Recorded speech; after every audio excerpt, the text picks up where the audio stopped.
Friend नमस्ते प्रणाम। आज मैं आप लोग के बीच में बहुत ही प्यारा सा गीत लेके आई हूँ, भोले बाबा का गीत। अगर पसंद आए तो गीत को ज़्यादा से ज़्यादा शेयर करना और चैनल को सब्सक्राइब कर लेना।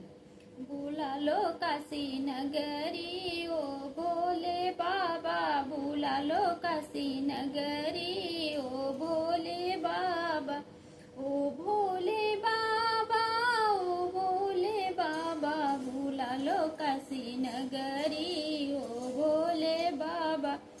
तोहरे नगरिया में गंगा बहतू है, तोहर नगरिया में गंगा बहतू है, गंगा बहतू है हो का बहतू है।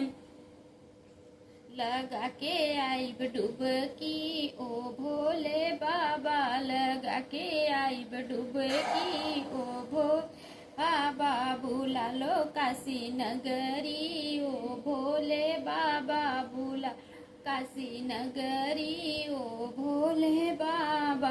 तोहरे नगर में बसहा बहत है, तोहरे नगर में बसहा बहत है। चढ़ाऊब उसे दूधवा ओ भोले बाबा, चढ़ाऊब उसे दूधवा ओ भोले बाबा। बुला लो काशी नगरी ओ भोले बाबा, बुला लो काशी नगरी ओ भोले बाबा। तोहरे ही साथ भोला गौरा घूमतू है, तोहर ही साथ भोला गौरा घूमतू है। गणेश लिए ललना ओ भो बाबा, गणेश लिए ललना ओ भोले बाबा।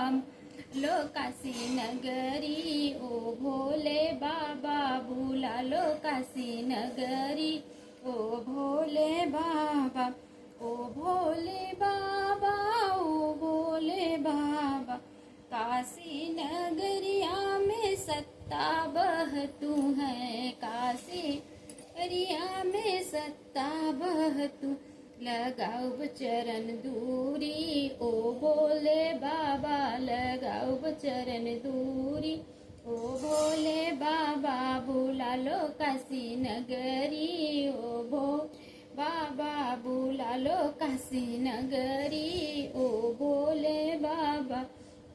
तोहरे नगर भोला दुखवा कटतू है, तोहर नगर भोला दुखवा कट है। मिटा दो सारी विपदा ओ भोले बाबा, मिटा दो सारी विपदा ओ भोले बाबा।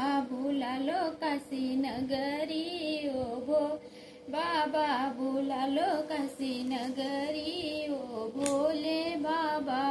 बहुत बहुत धन्यवाद। अगर गीत पसंद आए तो गीत को ज़्यादा से ज़्यादा शेयर करना और चैनल को सब्सक्राइब कर लेना। बहुत बहुत धन्यवाद।